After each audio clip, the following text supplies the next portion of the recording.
जीवन जर ही हार्मनी जर जगाला पाहिजे,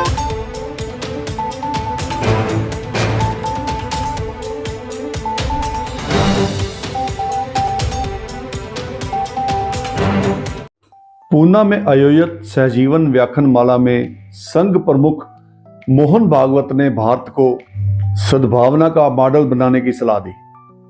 मंदिर मस्जिद के ताजा विवादों पर नाराजगी जताते हुए मोहन भागवत ने चेतावनी दी कि कुछ लोग ऐसे मुद्दों का राजनीतिक फायदा उठाकर खुद को हिंदुओं का नेता बनने की कोशिश कर रहे हैं। मोहन भागवत ने भले ही किसी का नाम नहीं लिया हो, लेकिन ये बात तो हाल के दिनों में मस्जिदों के सर्वेक्षण की मांग के दौरान अदालतों में पहुंच रही याचिकाओं से ही जुड़ी लगती है। यूपी के संभल से लेकर राजस्थान के अजमेर शरीफ तक रवायत तो मिलती जुलती ही है, लेकिन मोहन भागवत ने जो नई लाइन ली है वो संघ के बरसों से चले आ रहे एजेंडे को सूट नहीं करती, क्योंकि ऐसी बातें तो कांग्रेस जैसी विपक्षी पार्टियों के नेताओं की तरफ से होती रहती हैं। क्या संघ अब हिंदुत्व के एजेंडे को लेकर एहतियात बरत रहा है? अभी सितंबर 2024 की ही बात है। जय श्री राम और भारत माता की जय जैसे नारे लगाए जाने पर संघ प्रमुख मोहन भागवत ने आपत्ति जताई थी। मोहन भागवत ने कहा था कि देखो, हर बात के लिए एक खास जगह होती है और ये बात नारों पर भी लागू होती है, लेकिन ये वो जगह नहीं है।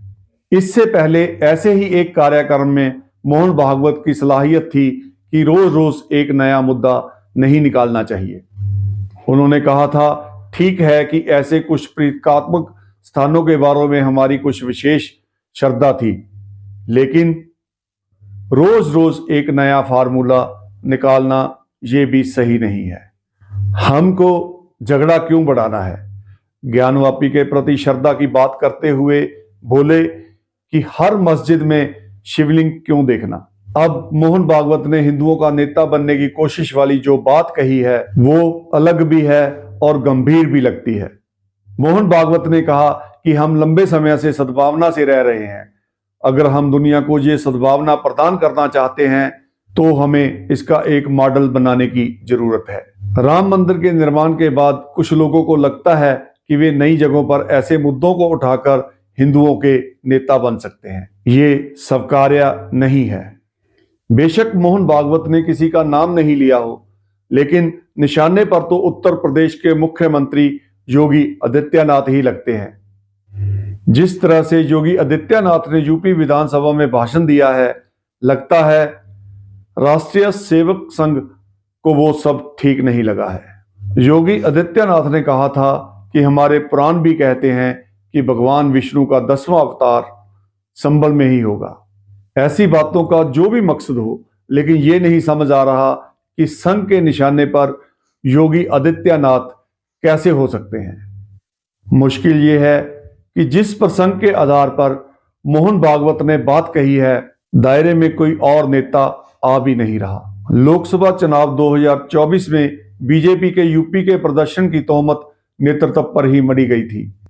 बीजेपी के भीतर ही निशाने पर आए योगी आदित्यनाथ ने नेतृत्व के सिर पर ही हार का ठीकरा फोड़ दिया था। योगी आदित्यनाथ का कहना था कि अति आत्मविश्वास के कारण बीजेपी की हार हुई है, और ये बात संघ की बीजेपी अध्यक्ष जेपी नड्डा के बयान से नाराजगी के प्रसंग में भी सही ही लग रही थी।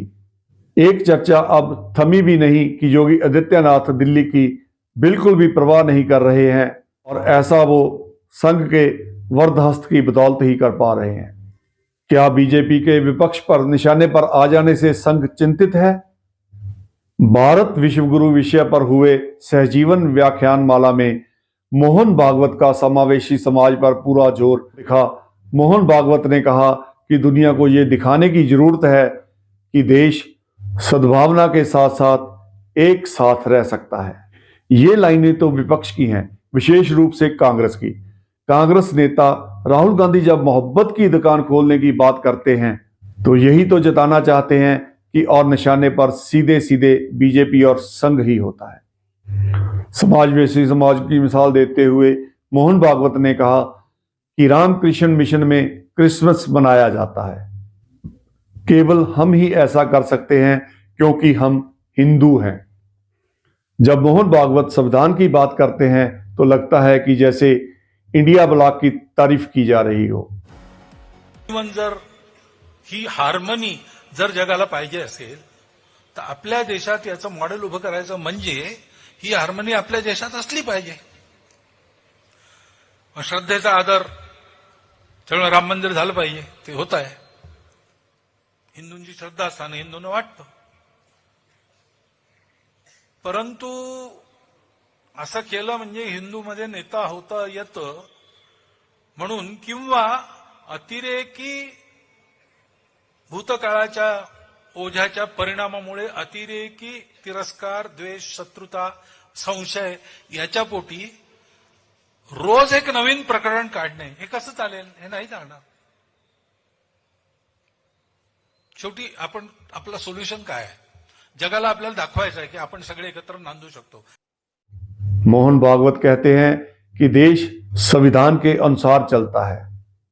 इस व्यवस्था में लोग अपने प्रतिनिधि चुनते हैं जो सरकार चलाते हैं. अधिपत्य के दिन चले गए. अब भी राहुल गांधी जगह जगह संविधान की कॉपी लेकर चलते हैं और अब भी विपक्ष की तरफ से केंद्र में सत्ताधारी बीजेपी पर संविधान बदल डालने का इल्जाम लगाया जा रहा है. देखा जाए तो संघ प्रमुख की बातों से विपक्षी दलों के एजेंडे को ही बल मिल रहा है. अगर संघ की तरफ से ऐसी बातें होगी तो बीजेपी के लिए तो अपना बचाव करना भी मुश्किल हो जाएगा.